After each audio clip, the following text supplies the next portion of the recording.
Thank you, Governor, for accepting to speak to us once again. So, the economy grew 9.7% in the first half of this year, compared to 7.7% the same period last year. And then you said in your presentation that the momentum will continue to and grow higher than the initial projected 6%. Are there specific projections for this year, and what are those projections based on? What we are sure of is the projection is going to change. The 6.6 that was projected earlier will change because at 9.8 first half of the year, and when you look at the first 2 months of the second half, still high growth, so we expect the numbers to change. But there's a macroeconomic framework that we have to work on, and from that generate a new projection for the year. So we expect to do that before the end of October. Yeah. And I think your statement that the momentum will continue and the economy is going to grow higher than the initial projected 6%, I think is consistent with what the World Bank said recently in their economy update, which is the fact that the economy is expected to grow around 7.6% in 2024 to 2026. But still, that is, first of all, that's very encouraging, and I want to understand what are going to be the growth metrics for, or what will drive this growth in the medium term. The drivers remain, all the three sectors, in fact, are expected to continue growing strong. So one, the service sector has been a key driver, and the service sector, the fact that it's the biggest subsector or the biggest sector of the economy, any growth in the service sector pushes up the overall growth of the economy. So we expect to see trade, tourism continuing to grow, and these are big number subsectors of the service sector. So we expect to see construction continuing to grow and therefore drive industry sector. Mining has been increasing, and with the projected pricing globally, we expect to see that also to continue growing. Agriculture, there was big growth in the first half of the year, 7%, linked to the bumper harvest we had beginning of the year. So we're waiting to see what happens with season B. That is, no, in fact, season A that we're starting now, going forward. But already the 7% registered is a key component of the overall growth at the end of the year. So we expect to see all the three sectors for the year remaining strong. And I think we're yet to see this growth reflected in the export and foreign exchange markets, because when you look at the trade deficit, for instance, it is widened, I think, by 9.6% in the first half of this year. What do you see as the main key challenges with this, and how do we get out of here? Yeah, I think I touched that in my presentation. This growth we see in the economy is not reflected on the export, merchandise exports as such. So there has been efforts to diversify our exports, but it's not yet fully diversified. So as when we are hit on the commodity prices globally, it impacts on our export earnings, like coffee expected really to perform poorly. The other driver of export that we've had of recent was export of food, processed food to the region, especially to the refugee camps, Sudan and Uganda. And I think because of challenges with the agencies that were importing this in financing, that has really reduced this commodity or this export of fortified food. And because it had really grown big in terms of our non-traditional exports, its reduction impacted on the growth numbers of exports in general. So what I know government is trying to do is really to diversify exports and not be affected by one product having a challenge here and there. So those are the efforts that we see that are happening. But as I said again, it's not something that will happen overnight. It's really structured adjustments in terms of building the industrial sector to support exports, but also to support domestic production for domestic consumption and reduce on imports. So there are policies there are actions being taken, but takes time to yield results. But then, how then could these current trade dynamics and perhaps currency fluctuations affect the projected growth for this year, maybe the next year? No. The projections we see now, that is already taken into consideration. Okay. Yeah. So the other thing is, much as we expect the growth to be slightly above or way above the 6% initially projected growth, it is still below the pre-pandemic growth levels. For instance, in 2019, I think we had somewhere around 9.4%. How soon could we get back to those numbers or above that? I think we're already there. Yeah. As in fact today we showed you the graph showing the growth of 2021. That would say had the best effect because we had negative growth in 2020. So that's with the registered double-digit growth of 10.2. But when you look at 22, 23, somehow 22 was still benefiting from the recovery from the negative growth in 2020. But 23, 24 still very strong growth. I think 23 was 8.2%. Yeah, now we will be there in the range still. So I would say we already have strong growth that I would say we've in fact already recovered. Because when you look at pre-pandemic, unfortunately it hit us when we are picking up really high at 9.5, as you said, because it had been 7 point something the years before. So having maintained above 8 for the last 3 years, it is really commendable, and we expect to see this continuing. And then the other thing is the interbank market. Let's talk a little bit about the market dynamics, because you've seen the interbank market rate increasing to 8.21% in the first half of this year. And you saw in August, I guess, it sort of came down to 7.32%. And I'm curious to understand whether this can be attributed to your August decision to cut rates by 50 basis points. Yes, it is. In fact, we talk of transmission mechanism of our monetary policy. Yeah. I think the short-term money market rates are fully aligned with our policy rate. When you move the policy rate upwards, interbank rate moves upwards. I think by the time we started increasing, it was below 5 until it reached above 8, as you rightly said.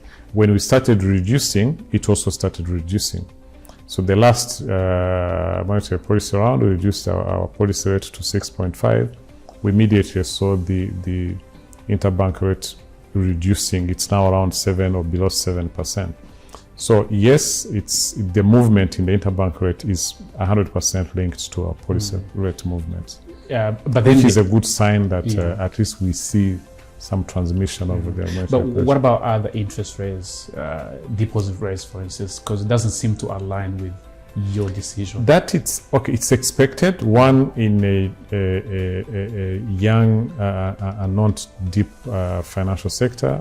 So the expectation is the short-term money market rates will follow immediately. The interbank rate, the short-term TB rates, those really move with the policy rate. Yeah.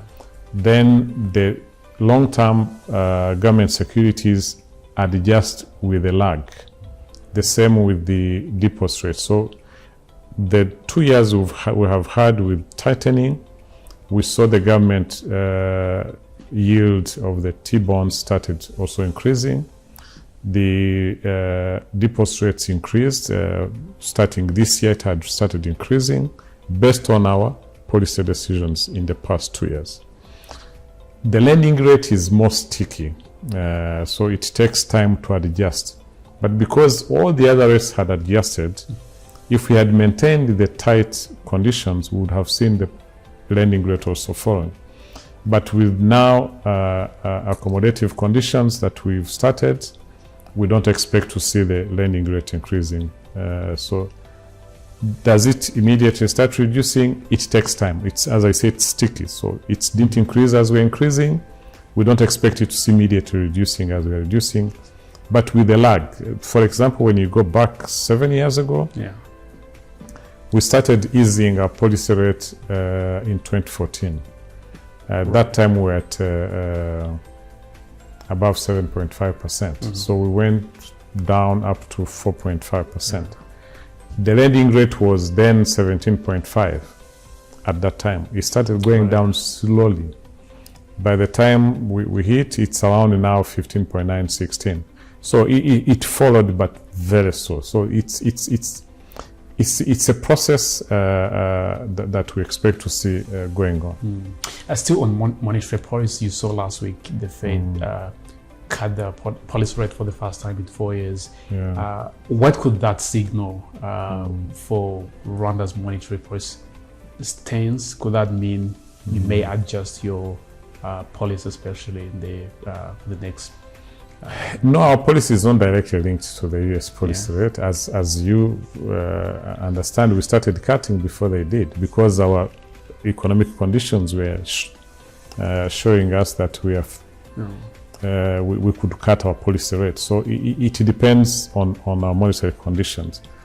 The cut of the policy rate by the US economy will indirectly impact on our economic condition that influence our policy rates. But there's no direct link between us, our policy rate, and their policy rate. Yeah. And then on inflationary developments, you've seen inflation decreasing to 4.7% the first quarter of this year, but sort of peaked to 5.1% in the second quarter of this year. What might have caused that short-term change, if you may call it? Yeah, okay. I think there was one main driver, maybe two. The main driver was the transport cost, the fees. How do you call it? Passenger charges. Yeah. So you remember, government removed the subsidy in the beginning of April, so that had an impact on the second quarter.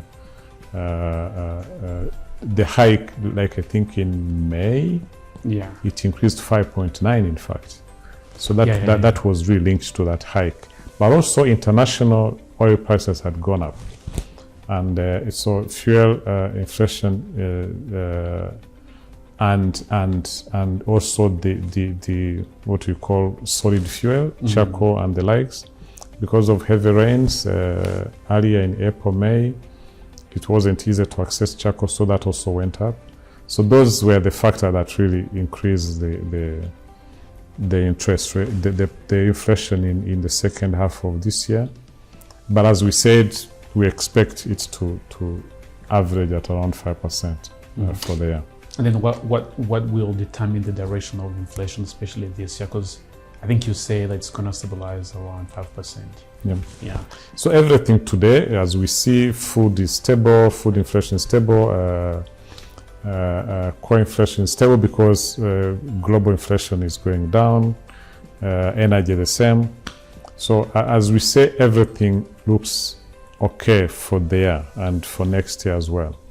We can only have problems if we have unfavorable weather conditions and therefore impacts on the projection for the food inflation, or if there are any issues in the global trade routes and therefore impacting on our commodity prices. And then, Governor, as we wind up, last time we talked about the idea that before the pandemic and the years before that, people are never concerned about rising inflation and so on.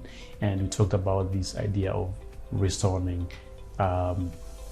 trust, but also price stability on a more sustainable and predictable path. Based on the economic conditions and the changes we're seeing, are we finally seeing that happening?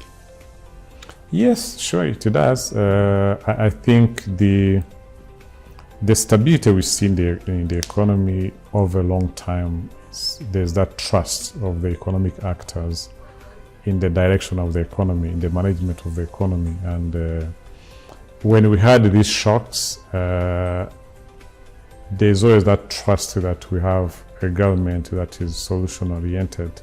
And when we say government, it's the entire machinery of the government. Though the central bank is an independent part of the government, but we are part of the state. So there's that trust that the state is doing the right things to maintain stability despite the shocks. And now we've gone through that. We've gone through COVID, that was the worst you can ever have.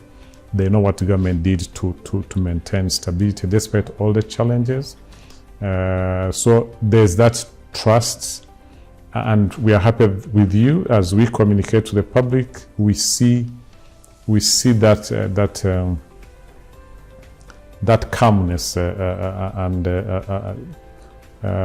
expectations, because we do surveys. We do surveys in the different economic actors and understand their sentiments, and that helps us also in our decision making.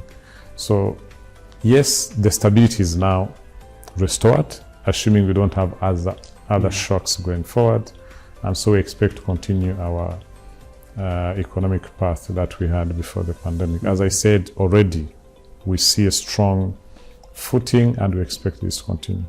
And I think one important aspect maybe to fully restore that trust and stability is the currency, stabilizing the currency, which most people have, of course, expressed concern with the depreciation of the franc against the US dollar. And with the depreciation, I think we were looking at the numbers that you gave, 3.7% depreciation. That's the reality. That's a factor that we've had. Unfortunately, last year it was a bit off the normal trends. But again, when we're explaining, we are candid with our economic situation. We always tell people we expect to see the depreciation continuing, but it doesn't affect the long-term economic growth of the country. The long-term socio-economic growth, let me not just talk about economic, but the socio-economic growth. We've had this for the last 2 decades, but the economy continued to grow. I think the last time we had a high depreciation was 2016, I think at 9.7. So these blips will always be there because of shocks.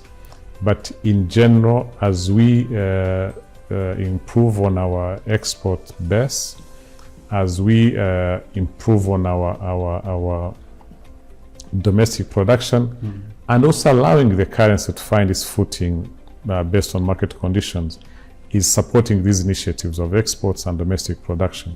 So you don't want to tie the currency to make it uncompetitive on the global scene. So depreciation might sound really bad, but that helps the currency to find its footing, so long as it's depreciation based on actual economic fundamentals, not based on depreciation or based on mismanagement of the economy. So the rest is going to find its footing. It's going to support domestic investment in domestic production. It's going to support export, and at the end of the day, that's the stability of the currency we see.